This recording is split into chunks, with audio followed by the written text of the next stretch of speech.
출애굽기 19장 1절로부터 6절 말씀을 저와 함께 교독하시겠습니다.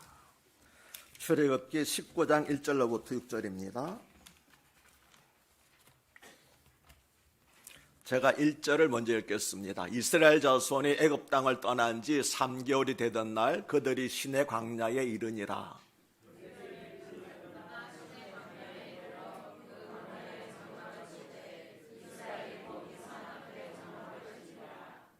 모세가 하나님 앞에 올라가니 여호와께서 산에서 그를 불러 말씀하시되 너는 이같이 야곱의 집에 말하고 이스라엘 자손들에게 말하라.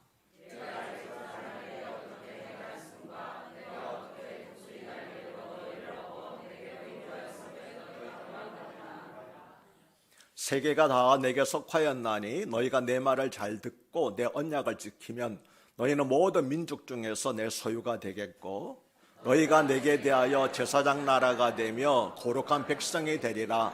너는 이 말을 이스라엘 자손에게 전할지니라. 아멘. 할렐루야. 지난 한 주간도 주님의 보호하신 가운데서 평안하셨습니까? 서로 인사하시겠습니다. 평안하셨습니까? 예, 잘 오셨습니다. 예. 벌써 봄 날씨가 완연합니다.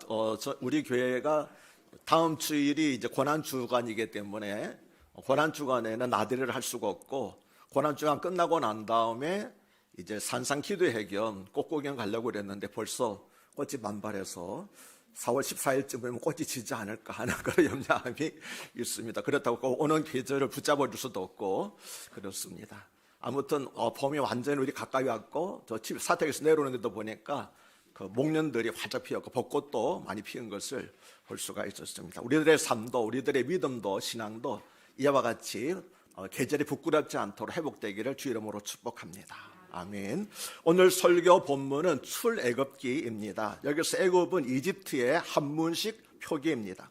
영어로는 엑소더스라고 하는데 탈출 또는 떠남이라고 하는 뜻을 가지고 있습니다. 그러니까 출애굽기는 이스라엘 백성이 이집트를 탈출하여 떠나온 이야기라는 뜻입니다. 출애굽기는 크게 두 부분으로 나눌 수 있습니다. 전반부인 1장에서 18장은 이스라엘 백성들의 출애굽 역사와 광야 생활을 다루고 있습니다. 그러니까 이스라엘 백성들이 출애굽하여서 홍해를 건너 시내산까지 이르기까지 여정을 1장에서 18장까지 언급하고 있고 후반부인 19장에서 24장은 하나님께서 이스라엘을 제사장 나라와 거룩한 백성으로 삼으시기 위해서 율법을 주시고 또 하나님의 거하실 성막을 짓는 역사를 기록하고 있습니다. 출애굽기는 잘 아시는 것처럼 모세오경의 두 번째 책입니다. 모세오경은 구약성경의 처음 5권을 말하는데 즉 창세기, 출애굽기, 레위기, 민수기, 신명기를 말하는데 5권 모두 모세가 기록했기 때문에 저자의 모세 이름을 붙여서 모세오경이라고 말합니다. 즉 모세가 기록한 5개의 성경이라는 그런 뜻이지요. 창세기가 우주와 인류의 구원을 인류 기원을 보고주고 있다면 출애굽기는 하나님의 택하신 백성 이스라엘의 탄생과 구속 그리고 율법과 제사제도의 기원을 보여주고 있습니다. 아울러 창세기가 아브라함, 이삭, 야곱 그리고 요셉과 같은 족장의 역사를 기록한 책이라면은 출애굽기는 족장 이후에 그 자손들의 역사를 기록한 책입니다. 또 창세기가 주로 택하심과 부름에 관한 도리를 다루고 있다면은 출애굽기는 주로 택하시고 부르신 자들을 구속하시는 구속의 도리를 다루고 있는 책이 출애굽기입니다. 구약성경의 첫 번째 책인 창세기에는 하나님의 택하심과 부르심을 받은 사람들의 이야기로 가득 차 있습니다. 하나님은 아브라함을 부르셔서 이스라엘 민족의 시조로 삼으시고 후손과 땅을 주시겠다고 약속하셨습니다. 그리고 하나님께서는 야곱의 12아들 가운데서 11번째 아들인 요셉을 택하셔서 애굽으로 내려가 애굽의 총리가 되게 하시고 이스라엘 온 가족을 애굽에 내려가게 하셨습니다. 이것은 이스라엘 야곱 일가가 이스라엘이 큰 민족이 되게 하시려는 하나님의 원대한 계획이었습니다. 가나안 땅에 계속 머물러 있다고 보면은 주변 족수들과 계속 다투니라고 큰 민족을 이룰 수가 없는데 애굽이라고 하는 보호 가운데서 400년 동안 큰 민족을 이루게 하시려는 하나님의 계획 가운데 그들이 애굽으로 내려간 것이었습니다. 구약성경의 다음번 두 번째 책인 출애굽기는 애굽에서 노예로 살아가고 있던 이스라엘 백성들을 건져내신 구속의 이야기입니다. 애굽으로 내려간 야곱 일가 70명은 하나님께서 아브라함에게 약속하신 대로 생육하고 번성하여 400년 후에 200만 명에 이르는 큰 민족을 이루었습니다. 여러분 생각하실 때 뭐 400년 후르고 난데 200만 명이 이르는 건 당연하지 않겠는가 생각할지 모르겠지만 꼭까지 400년이 지났지만 원래 아브라함이 야곱과 이스라엘 백성들이 살고 있었던 가나안 땅은 사람들은 400년이 지나고 나옴에도 그 숫자가 불지 않았습니다. 여전히 그 숫자 그대로 있었고 이스라엘 백성들만 200만 명의 숫자로 불어났거든요. 왜 그럴까요? 가나안 땅에 있는 사람들은 서로 자기들끼리 싸우고 죽이려고 하느라고 인구가 불어날 겨를이 없었던 것입니다. 그래서 하나님의 섭리 가운데 그들은 애굽에서 200만 명이라는 큰 민족으로 자랄 수가 있었습니다. 그러자 반란을 일으켜서 두려워했던 이집트 왕 바로, 원래는 파라오라고 그러는데 우리 한글 성경에서는 바로라고 음력을 했습니다. 그 바로가 이스라엘 백성들을 핍박하기 시작했습니다. 그래서 이스라엘 백성은 하나님께 구해달라고 부르짖었습니다. 바로가 이스라엘 백성들을 핍박한 표면적인 이유는 이스라엘 백성들이 크게 불어나서 반란을 일으킬 것을 두려워했기 때문입니다. 그러나 보다 근본적인 이유가 있는데 그것은 하나님께서 아브라함에게 말씀하신 약속, 즉 너의 후손이 400년 후에 큰 민족을 이루게 되면은 가나안으로 돌아오게 될 것이라고 하는 하나님의 약속의 말씀이 성취될 때가 되었기 때문입니다. 이처럼 하나님의 약속은 반드시 이루어지지만 기도 응답으로 이루어진다는 것이 성경의 진리입니다. 그래서 하나님께서는 하나님의 약속이 이루어지기 전에 자발적으로 하든 또는 어쩔 수 없이 하든 반드시 먼저 기도를 하게 하시는 것입니다. 그래야만 하나님께서 하신 일이라는 것을 사람들이 인정하게 되기 때문입니다. 에스겔 36장 47절에 나 여호와가 말하였으니 반드시 이루리라. 그리 할지라도 이스라엘 족속이 이같이 자기들에게 이루어 주시기를 나에게 구해할지라는 말씀은 바로 이 사실을 말씀한 것입니다. 하나님께서 약속하신 말씀은 그대로 성취되겠지만 하나님께서 반드시 먼저 기도하게 하셔서 이루어 주신다는 것이죠. 왜 그렇다고요? 그래야만 하나님께서 하신 일이라는 것을 사람들이 인정하게 되기 때문입니다. 이스라엘 백성의 기도를 들으신 하나님께서는 모세를 이스라엘의 구원자로 세우셨습니다. 모세라는 이름의 뜻은 물에서 건져냄을 받았다라고 하는 뜻입니다. 이 이름이 의미심장한 이름입니다. 왜냐하면 나일강이라는 물에서 건짐을 받은 모세가 나중에 홍해라고 하는 물에서 자기 백성들을 구원해냈기 때문입니다. 그래서 사람의 이름이 참 중요합니다. 왜냐하면 이름대로 되는 경우가 많이 있기 때문입니다. 특별히 성경에 있는 사람들은 그 이름대로 된 경우가 많이 있죠. 물론 모든 사람들이 그 이름대로 되는 것은 아니죠. 그 이름에 부끄러운 사람들도 더러 있기는 합니다. 하나님은 이스라엘 백성을 도와주기를 거부하는 바로와 그 백성들에게 10가지 재앙을 내리셨습니다. 이 10가지 재앙은 2가지 특성을 가지고 있습니다. 첫째는 애굽 사람들이 신성시하며 숭배하던 우상들에 대한 심판이라는 것입니다. 예를 들면 나일강에 피로 물든 것과 태양의 빛을 잃은 것들입니다.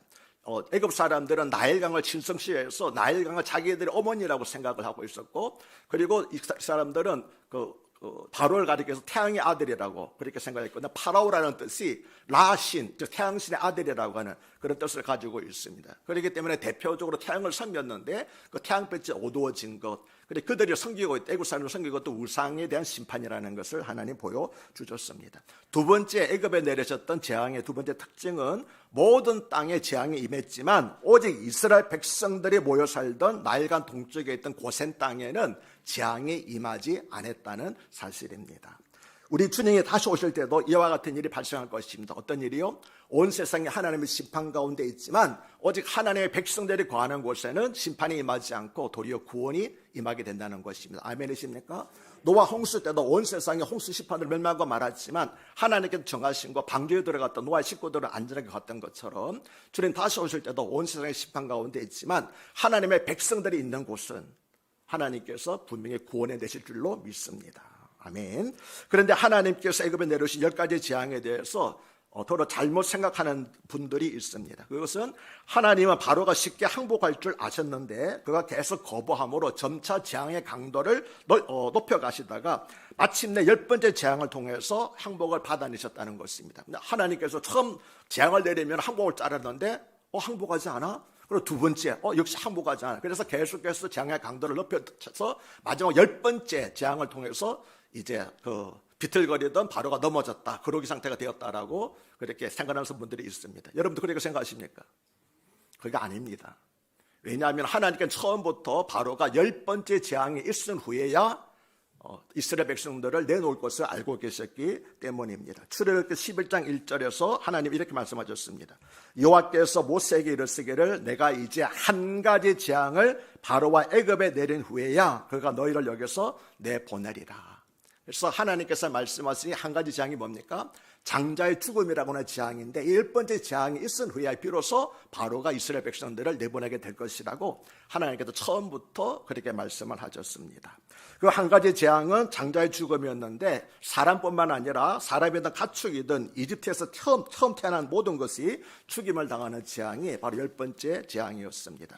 이 재앙이 있자 바로가 이스라엘 백성들을 내보냈습니다. 그러므로 이스라엘 백성은 10가지 재앙을 통해서 이집트에서 해방되어 나온 것이 아니라 오직 한 가지 재앙, 즉 10번째 재앙을 통해서 이집트에서 해방되어 나온 것입니다. 그 10번째 재앙을 기념하는 것이 바로 유월절이라고 하는 절기입니다. 여러분 꼭 기억하시기 바랍니다. 만약에 이스라엘 백성들이 10가지 재앙을 통해서 해방되어 나왔다고 그렇게 되기 때문에 그들이 10가지 재앙을 다 기념해야 되잖아요. 그런데 이스라엘 백성들은 9가지 재앙을 기념하지 않습니다. 어제 마지막 한 가지 재앙, 유월절만을 기념하고 있습니다. 무슨 뜻입니까? 9가지 재앙을 통해서 구원받은 것이 아니라 마지막 한 가지 10번째 재앙을 통해서 구원받았기 때문에 그들은 9가지 재앙을 기억하지 않고 이제 10번째 재앙만을 기록한 것입니다. 왜 6월절입니까? 제가 성경에 대해서 제대로 알지 못할 때는 이 절기가 6월달에 있어서 6월절인 줄로 알았습니다. 그런데 나중에 보니까 이 절기가 유대인의 달력으로는 1월이고 오늘날 우리가 사용하는 달력으로는 3월과 4월 사이에 있는 절기였습니다. 그런데 왜 6월절이라고 했을까요? 장자의 죽음이라고 하는 재앙이 어린 양의 피를 문 밖에 바른 이스라엘 백성들의 집은 건너뛰어서 넘어갔기 때문입니다. 조금 전에 우리가 부르던 찬송처럼. 그래서 한문으로 지나갈 유자와 뛰어넘을 올자를 써서 6월절이라고 한 것입니다. 영어로는 패스오버라고 합니다. 10번째 장자의 죽음이라는 재앙이 있자 바로는 내쫓듯이 이스라엘 백성을 이집트에서 내보냈습니다. 자칫하면 온 이집트 사람이 죽을 수도 있겠다고 하는 두려움을 느꼈기 때문입니다. 그런데 실은 이집트 사람들 죽음은 이집트 사람들이 비슷한 건 아니죠. 이스라엘 백성들에게도 죽음이 있었습니다. 다만 이스라엘 백성들 장자가 죽은 것이 아니라 어린 양이 대신 죽임을 당했던 것이죠. 그래서 이스라엘 백성들에게도 죽음이 없었던 건 아니고 죽음이 있었는데 누가 대신 죽었습니까? 어린 양이 대신 죽음으로 이스라엘 백성들은 죽음을 면하는 그런 구원의 은총을 받았던 것입니다. 성경에서 이집트는 죄악 세상을 상징합니다. 그리고 이집트 왕 바로는 죄로 인해 권세를 잡은 사탄을 상징합니다. 그러면 우리는 어떻게 죄악 세상과 사탄의 권세로부터 벗어날 수 있었습니까? 세상에서 겪은 여러 가지 환난 때문입니까? 그래서 스스로 회개하고 하나님께 나와서 제사함을 받았습니까? 아닙니다. 우리도 출애굽 당시 이스라엘 백성들과 같습니다. 오직 예수님께서 흘리신 보혈로 말미암아 죽어 마땅한 죄를 용서받고 죄악 세상과 사탄의 권세에서 벗어나서 하나님 나라의 백성이 된 것입니다. 아멘이십니까? 어린 양이신 예수님의 피로 말미암아 우리가 죄악과 세상에서 구원을 받은 것입니다. 이집트의 고센 땅을 출발한 이스라엘 백성은 홍해 앞에 이르게 되었습니다. 홍해라고 하는 이름은 촉조 현상으로 그 바다가 자주 붉어졌기 때문에 홍해라는 이름이 붙여진 것입니다. 그런데 이스라엘 백성들을 내보낸 것을 후회한 바로가 군대를 동원하여서 이스라엘 백성들을 다시 잡아오게 했습니다. 그래서 이스라엘 백성은 건너갈 수 없는 홍해와 추격하는 이집트 군대 사이에 광야에 갇히게 되었습니다. 그야말로 진퇴양난의 상황에 처하게 된 것입니다. 그러나 이것은 이미 하나님께서 예견하신 일이었습니다. 왜냐하면 출애굽기 14장 4절에서 이에 대해서 내가 바로의 마음을 완악하게 한즉 바로가 그들의 뒤를 따르리니 내가 그와 그의 온 군대로 말미암아 영광을 얻어 애굽 사람들이 나를 여호와인 줄 알게 하리라고 말씀하셨기 때문입니다. 그러니까 바로가 군대를 보낼 것을 하나님께서 다 알고 계셨던 거죠. 그럼 하나님께서는 왜 하필이면 홍해로 인도하셨습니까? 이스라엘 백성들을 홍해에서 애굽 군대를 밀절하시려고, 다시 말하면 이스라엘 백성들을 조금 속된 말로 하면 미끼 삼아가지고 애굽 군대를 홍해로 유인하신 그런 것이었습니다. 왜냐하면 강력한 애굽의 군대가 있는 한 이스라엘 백성들은 비록 가나안 땅으로 가더라도 다시 잡혀갈 것이 분명했기 때문입니다. 그러나 이러한 하나님의 계획을 알지 못했던 이스라엘 백성들은 애굽에 매장지가 없어서 당신이 우리를 이끌어내어 이 광야에서 죽게 하느냐, 어찌하여 당신이 우리를 애굽에서 이끌어내어 우리에게 이같이 하느냐? 우리가 애굽에서 당신에게 이런 말이 이것이 아니냐? 우리를 내버려두라. 우리가 애굽 사람을 섬길 것이라 하지 아니하더냐? 애굽 사람을 섬기는 것이 광야에서 죽는 것보다 낫겠노라고 모세를 원망하면서 불평하였습니다. 그러자 모세는 이스라엘 백성들에게 너희는 두려워하지 말고 가만히 있어서 여호와께서 오늘 너희를 위하여 행하시는 구원을 보라. 너희가 오늘 본 애굽 사람을 영원히 다시 보지 아니하리라. 여호와께서 너희를 위하여 싸우시리니 너희는 가만히 있을지니라고 말하였습니다. 어떻게 말했다고요? 너희는 두려워하지 말고 가만히 있어서 여호와께서 오늘 너희를 위하여 행하시는 일을 보라. 너희가 오늘 본 애굽 사람을 영원히 다시 보지 아니하리라. 여호와께서 너희를 위하여 싸우시리니 너희는 가만히 있을지어다. 아멘이십니까? 보통 우리가 이제 세상에서 살다가 교회에 나오면은 많은 분들이 많은 어려움을 겪습니다. 뭐 갑자기 핍박이 생기다든지 병이 생기다든지 하는 그런 어려움을 겪게 되거든요. 왜 그럴까요? 사탄이 지금까지 사로잡아 있던 사람이 하나님께로 가니까 쉽게 놓아줄 수 있겠습니까? 그러니까 다시 위협을 하는 거예요. 그럼 두려워하지 마시기 바랍니다. 오늘 말씀처럼 하나님께서 우리를 싸우시기 때문에 사탄이 우리를 끝내 잡지를 못하는 줄로 믿으시기를 바랍니다. 그래서 그 과정이 지나고 나게 되면은 다시 우리에게 뒤숭숭할 일이 없습니다. 그러니까 처음 예수 믿는 사람들은 막 잠을 자다가 가위 눌리게도 그러는데 시간이 지르면은 다시는 그런 일이 일어나지 않잖아요. 왜냐하면 사탄이 이거는 소용이 없구나 하는 것을 알게 되기 때문입니다. 이것이 하나님의 사람과 세상 사람의 차이며 믿음의 지도자와 그렇지 못한 사람의 차이입니다. 같은 상황을 보면서 믿음의 지도자는 하나님의 구원하심을 기대하면서 비전을 제시합니다. 그러나 믿음이 없는 사람은 마냥 불평하고 원망할 뿐인 것입니다. 모세가 하나님 지시에 따라서 손에 든 지팡이로 홍해를 가리키자 동풍, 즉 사막에서 강하고 뜨거운 바람이 밤새도록 불어서 바다를 좌우로 갈라놓았습니다. 이스라엘에서는 두 가지 바람이 있거든요. 하나는 서풍이 있고 하나는 동풍이 있습니다. 서풍은 지중해 바다에서 불어오는 습한 바람입니다. 습하고 차가운 바람이고, 동풍은 아라비아 사막에서 불어오는 뜨겁고 건조한 바람입니다. 그런데 이스라엘 백성들 홍해를 건널 때 일어난 바람이 무슨 바람이라고요? 동풍입니다. 사막에서 일어난 강하고 뜨거운 바람이기 때문에 단순히 바닷만을 갈려놓은 것이 아니라 마치 드라이로 머리를 말리는 것처럼 바닷길을 말려놓았습니다. 만약 바닷만 갈라졌다고 그러면 질벅질벅거리면서 건너가지 못할 때인데 뜨거운 바람이 반수도 불었기 때문에 마른 땅처럼 이스라엘 백성들이 건너갈 수 있었던 것입니다. 놀랍지요? 서풍이 아니라 동풍을 불게 하신 하나님을 찬양합니다. 아멘. 그래서 이스라엘 백성들은 갈라진 바다 가운데를 마른 땅처럼 건너갔습니다. 그리고 이스라엘 백성들이 바다를 건너가는 동안에 이스라엘 백성들 앞에서 인도하던 구름 기둥이 뒤로 옮겨가서 추격하는 애국 군대가 더 이상 추격하지 못하도록 막아서고 있었습니다. 이스라엘 백성이 바다를 다 건너온 후에 구름이 다시 이스라엘 백성 앞으로 옮겨가자 애굽의 군대가 홍해로 들어가서 이스라엘 백성들을 추격하기 시작했습니다. 그런데 애굽의 군대가 홍해 중간쯤 이르렀을 때 갈라졌던 바닷물이 다시 합쳐지면서 애굽 군대를 물속에서 몰살시켰습니다. 이때 애굽 군대의 대부분을 잃음으로써 바로는 더는 이스라엘 백성들을 추격하지 못했을 뿐만 아니라 세계 역사를 보게 되면 이때 이후로 애굽이 몰락하기 시작하기 때문에 더 이상 세계 강대국이라는 지위를 유지하지 못합니다. 그래서 하나님의 놀라운 섭리 가운데 이런 일들이 벌어지게 되었던 것입니다. 그런데 바울은 고린도전서 10장 1, 2절에서 형제 자매 여러분, 나는 여러분이 이 사실을 알기를 바랍니다. 우리 조상들은 모두 구름의 보호 아래 있었고 바다 가운데를 지나갔습니다. 이렇게 그들은 모두 구름과 바다 속에서 세례를 받아 모세에게 속하게 되었습니다라고 말하였습니다. 이스라엘 백성이 홍해를 건넌 사건은 오늘날 우리가 받는 세례에 대한 예표와 모형이었다는 것입니다. 다시 말하면 우리가 세례를 받을 때 머리에 물을 뿌리는 것은, 또는 머리를 붓는 것은 우리의 옛사람이 물 아래에 죽는 것을 상징하는 행위라는 것입니다. 그런데 고린도전서 10장 1, 2절의 이 말씀은 세례에 대해서 또 한 가지 중요한 교훈을 우리에게 전해주고 있습니다. 그것은 이스라엘 백성들의 홍해를 건너므로써 바로의 권세에서 벗어나 모세에게 속하게 되었듯이 더 이상 바로가 그들을 지배하지 못하게 된 것처럼 신약교회 성도들은 세례를 받음으로써 사탄의 권세로부터 벗어나서 예수 그리스도에게 속하게 된다는 것입니다. 아멘이십니까? 그래서 더 이상 사탄과 죄가 우리를 다스리지 못하게 된다는 것입니다. 우리의 왕이 사탄에서 예수 그리스도로 바뀌었고 우리가 속한 나라가 세상 나라에서 하나님 나라로 바뀌었기 때문입니다. 그런데 오늘 설교 본문의 출애굽기 19장 1, 2절은 이스라엘 자손은 애굽 땅을 떠난 지 3개월이 되던 날 그들이 시내 광야에 이르니라.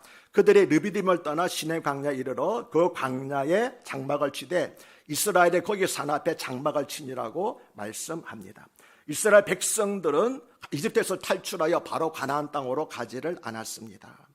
홍해를 건넌 이스라엘 백성들은 지중해를 따라서 가는 빠른 길을 포기하고 계속 남하하여 출애굽 45일 후에 시나이 반도 남쪽에 있는 시내산에 도착하여서 그곳에 장막을 쳤는데, 한번 그림을 보시겠습니다. 이스라엘 백성이 어떻게 갔는지요. 보이십니까? 이스라엘 백성은 홍해를 건너고 난 다음에 지중해 바닷길을 따라가게 되면 금방 가나안 땅에 들어가게 되거든요. 근데 이스라엘 백성들은 그렇게 따라가지 않고 오히려 남하했습니다. 밑으로 내려갔습니다. 우회하는 길을 택했습니다. 그래서 시나이 반도 끝에 있는, 남쪽 끝에 있는 시내산에 이르게 된 것이었습니다. 하나님께서 400년 동안, 정확히 말하면 430년 동안 이집트에서 종살이던 이스라엘 백성들을 탈출시키신 목적은 가나안 땅에서 살도록 하기 위하신 것이었습니다. 그런데 왜 하나님께서는 이스라엘 백성들을 지중해 해안을 따라서 가는 빠른 길이 있음에도 불구하고 남하하여 시내산에 이르게 하셨을까요? 그것은 이스라엘 백성들이 가나안 땅에 들어가기 전에 그들에게 주실 사명이 있었기 때문입니다. 이 사실은 우리에게도 동일하게 적용이 됩니다. 우리가 도착하게 될 궁극적인 목적지는 어디입니까? 천국입니다. 그럼 하나님께서 왜 우리를 바로 천국으로 데려가지 않으시고 교회로 데려오셨습니까? 그것은 하나님께서 우리에게 주실 사명이 있기 때문에, 그래서 천국으로 데려가기 전에 먼저 우리를 교회로 데려오신 것입니다. 이스라엘 출애굽은 이스라엘 백성들에게 주실 사명이 있었기 때문에 그 사명을 주시기 위하여서 시내산에 이르게 한 것처럼 하나님께서도 오늘 우리를 하나님 주실 사명을 위해서 교회로 먼저 인도해내신 줄로 믿습니다. 어떤 사명입니까? 우리 출애굽기 19장 5절 6절을 함께 읽어보도록 하겠습니다. 함께 읽습니다. 세계가 다 내게 속하였나니 너희가 내 말을 잘 듣고 내 언약을 지키면 너희는 모든 민족 중에서 내 소유가 되겠고 너희가 내게 대하여 제사장 나라가 되며 거룩한 백성이 되리라. 너는 이 말을 이스라엘 자손에게 전할지니라. 아멘. 이 말씀은 출애굽기에서 가장 중요한 말씀일 뿐만 아니라 성경 전체에서도 가장 중요한 말씀 가운데 하나입니다. 왜냐하면 바로 여기에 출애굽의 목적과 하나님께서 우리를 구원하신 목적이 있기 때문입니다. 출애굽의 목적은 가나안 땅에 들어가서 하나님의 백성으로 살아가도록 하려는 것이었습니다. 애굽에서 가나안으로 삶의 자리만 바뀌었을 뿐 하나님의 백성들이 계속 노예 근성으로 살아간다고 한다면 출애굽이 무슨 소용이 있겠습니까? 자리만 바뀔 뿐이지 그 자신이 바뀌지 않는다면 출애굽이 아무런 의미가 없지 않겠습니까? 그래서 하나님께서는 애굽으로 노예로 살아가던 이스라엘 백성들이 가나안 땅에서 하나님의 백성으로 살아가도록 하기 위해서 먼저 이스라엘 백성들과 언약을 맺어서 하나님의 백성이 되게 하신 것이었습니다. 그 언약의 핵심은 뭐냐면 너희는 나의 백성이 되고 나는 너희 하나님이 될 것이라고 하는 것이 시내산에서 맺은 언약의 핵심이었습니다. 이것은 하나님께서 에덴 동산에서 아담과 맺은 언약과 통일순상에 있는 그런 맥락이었습니다. 그리고 하나님과 언약을 맺어 언약 백성이 된 후에 하나님께서 이스라엘 백성들에게 주신 것이 십계명과 율법입니다. 여러분 이 순서를 잊지 마시길 바랍니다. 많은 사람들이 이 순서를 잊어버리기 때문에 신앙생활에서 실패하게 됩니다. 십계명과 율법은 애굽에서 노예로 살아가던 이스라엘 백성들에게 주신 말씀이 아닙니다. 출애굽 이후에 신에서 하나님과 언약을 맺음으로써 이미 하나님의 거룩한 백성들에게 주신 말씀이 십계명과 율법입니다. 이것은 산상보온도 마찬가지입니다. 마태복음 5장에서 7장까지를 산상보온이라고 말씀하시죠. 예수님께서 주신 신약성의 핵심적인 교훈이 산상보온입니다. 그런데 산상보온이 시작되는 마태복음 5장 1절은 뭐라고 말합니까? 예수께서 산에 올라가 앉으시니 제자들이 나온지라. 누가 나왔다고요? 제자들이 나온지라 입을 열어 가르쳐가라사대 그랬습니다. 세상 사람 주신 말씀 아닙니다. 세상 사람들은 산상보온을 받아들이지도 못합니다. 이해하지도 못합니다. 누가에게 말씀하셨습니까? 제자들에게. 출애굽한 그 이스라엘 백성들에게 주신 말씀이 십계명과 율법이고 예수님 유도로 말미암아 신약 백성이 된 사람들에게 주신 말씀이 산상보온인 것입니다. 아멘이십니까?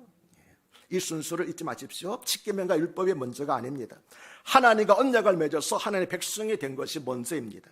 십계명과 율법을 지킴으로써 하나님의 백성이 되는 것이 아니라 그 반대라는 것입니다. 즉 전적인 하나님의 은혜로 하나님의 백성이 되었으니까 이것을 지킴으로써 하나님의 백성답게 살라고 주신 것이 십계명과 율법이라는 것입니다. 이 사실은 우리에게도 동일하게 적용이 됩니다. 우리는 윤리적이고 도덕적으로 또는 거룩하게 삶으로써 하나님의 백성이 되는 것이 아닙니다. 우리는 전적인 하나님의 은혜로 하나님의 백성이 되는 것입니다. 그리고 하나님의 은혜로 하나님의 백성이 되었기 때문에 하나님의 백성답게 거룩하게 살아가는 것입니다. 아멘이십니까? 만약 거룩하게 사는 것이 하나님의 백성이 될 조건이라고 그러게 되면 누가 하나님의 백성이 될 수 있겠습니까? 여러분, 내가 거룩하게 산다고 장담할 수 있습니까? 저도 장담하지 못합니다. 거룩하게 사는 것이 하나님의 백성이 되는 조건이고, 구원받는 조건이라면 우리 가운데 한 사람도 구원받을 사람이 없고 하나님의 백성이 될 사람이 없습니다. 구원은 하나님의 백성이 전적으로 하나님의 은혜인 줄로 믿습니다.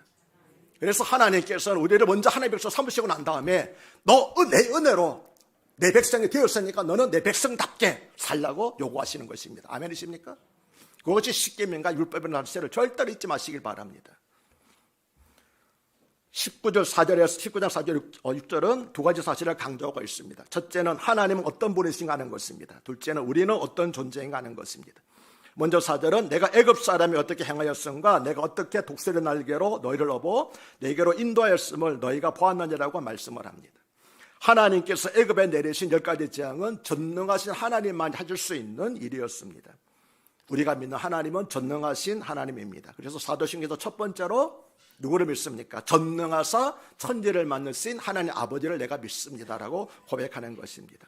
5절과 6절은 금방 읽었던 5절과 6절은 출애굽의 목적과 택하심을 받은 성도들의 정체성에 관한 말씀입니다. 5절에서 세계가 다 내게 속하였다고 하신 말씀은 하나님이 세계의 소유자이며 세계의 주인이심을 선언한 것입니다. 그런데 하나님께서는 왜 시내산 밑에 장막의 백성들에게 세계가 다 내게 속하였다고 하시는 말씀을 하셨을까요? 이스라엘 백성들은 바로의 통치 가운데 오랫동안 살았기 때문입니다. 그래서 이스라엘 백성들이 가지고 있던 세계관은 바로가 온 세계의 지배자라고 하는 것이었습니다. 그러나 이제 이스라엘 백성들은 바로의 손아귀를 빠져나왔습니다. 지금 그들이 있는 시내 광야는 바로의 통치 영역에서 벗어난 곳입니다. 그들은 바로에게서 벗어나서 하나님의 통치 아래 있게 된 것입니다. 그런데 이스라엘 백성들은 여전히 자기들의 정체성에 대한 확신이 없었습니다.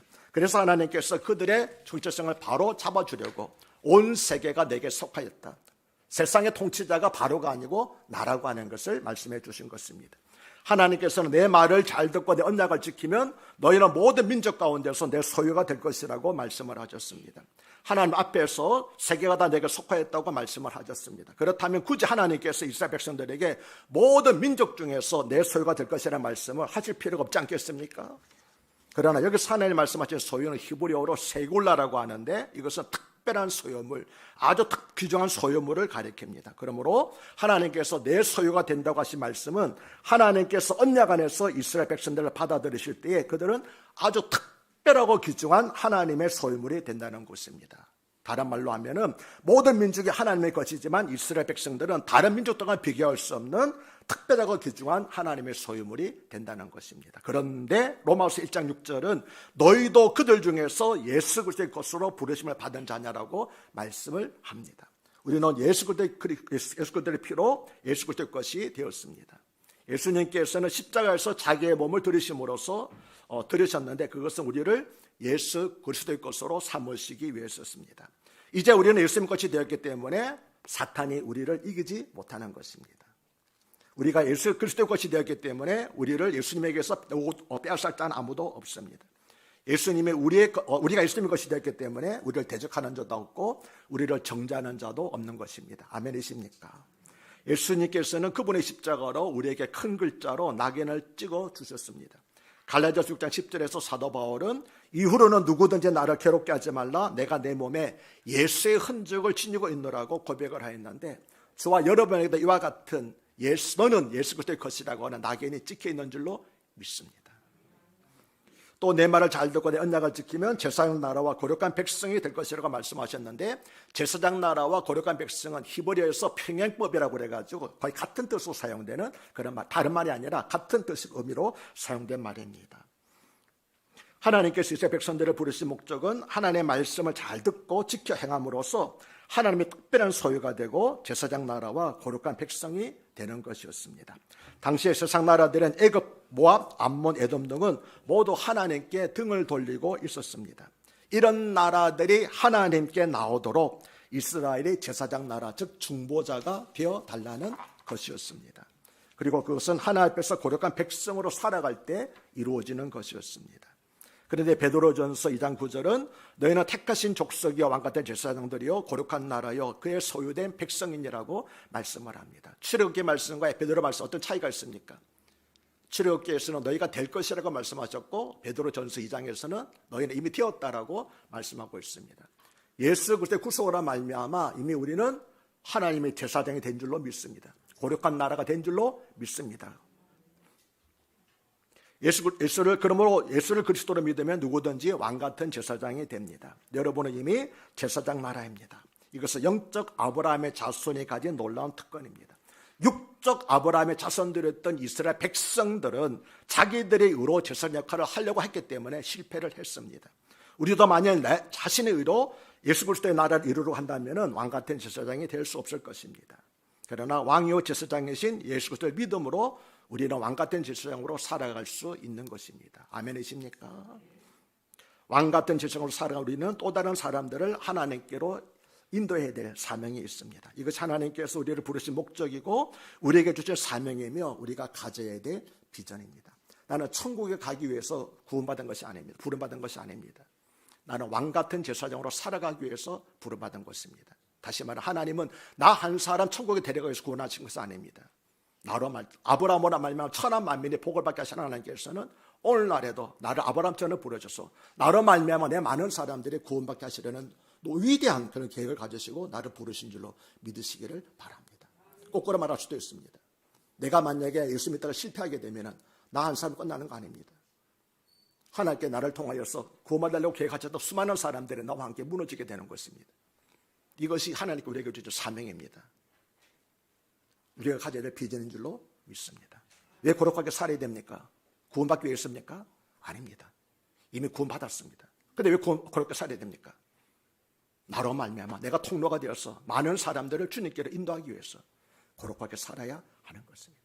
혹여라도 나로 말미암아 한 사람도 시축하는 일이 없도록 우리는 더욱더 몸과 마음을 살펴보면서 하나님 앞에 거룩하게 살아가야 되는 왕같은 식으로 살아가야 되는 그런 의무를 갖고 있는 것입니다.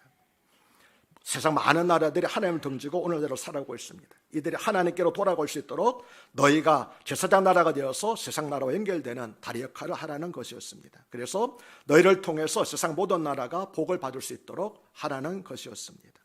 이처럼 하나님께서 애굽에서 430년 동안 종살이하던 이스라엘 백성들을 출애굽하게 하신 목적은 그저 애굽에서 해방시키는 것으로 끝나는 것이 아니라 하나님의 거룩한 백성과 제사장 나라가 되게 하시는 것이었습니다. 그래서 그 주변에 있는 모압과 암몬과 수많은 애굽까지 포함해서 많은 나라와 민족들이 하나님께 돌아오도록 하라는 것이었는데 이스라엘 백성들은 안타깝게도 선민의식 가지고 자기들만 구원받으면 전부인 줄 알고 전혀 복음을 전하지 않았습니다.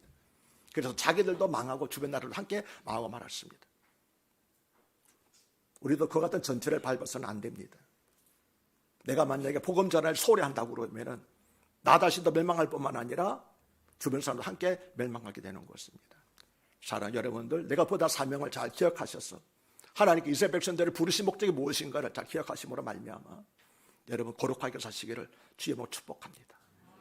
구원의 조건이 아닙니다. 구원 받았기 때문에 거룩하게 사시고 그 일로 말미암아 나를 알고 있던 내 주변에 있는 많은 사람들이 하나님께 나에게 붙여준 사람들이 내 착한 행실을 보고 하나님께 영광을 돌리며 돌아오는 그런 선한 구원의 통로가 되시기를 주의 이름으로 축복합니다. 또한 병낫기를 위해서 기도합니다. 믿는 사회에 이렇게 병낫고 고생을 하고 있지? 그런 사람들이 하나님의 구원하심으로 말미암아 스스로 입을 가리고 참으로 하나님 위대하시도다. 나의 역사하신 하나님을 바라보므로 말미암아 하나님께 영광을 돌리고 돌아오는 그런 축복의 통로, 치유의 통로가 되는 저와 여러분 되시기를 주의 이름으로 축복합니다. 하나님 아버지, 오늘 말씀을 통하여서 하나님과 출애굽을 통하여서 애굽기를 통하여서 우리에게 주시려는 말씀을 깨닫게 해주시니 감사합니다. 하나님, 우리가 이 스스로 잊지 않게 하여 주시옵소서. 하나님의 백성이 되었기 때문에 하나님의 백성에게 십계명과 율법을 주셨습니다. 십계명과 율법을 지킴으로 하나님의 백성이 되는 것이 아닙니다. 오늘날과 동일합니다. 구원받기 위해서 거룩하게 사는 것이 아니라 구원받았으니 그 은혜에 합당하게 거룩하게 사는 저희들 되게 해주시고 저희 거룩한 삶을 통하여서 많은 사람들이 하나님께 영광 돌리며 돌아오는 구원과 축복의 통로가 살도록 하여 주시옵소서. 예수님 받들어 간곡히 기도드립나이다.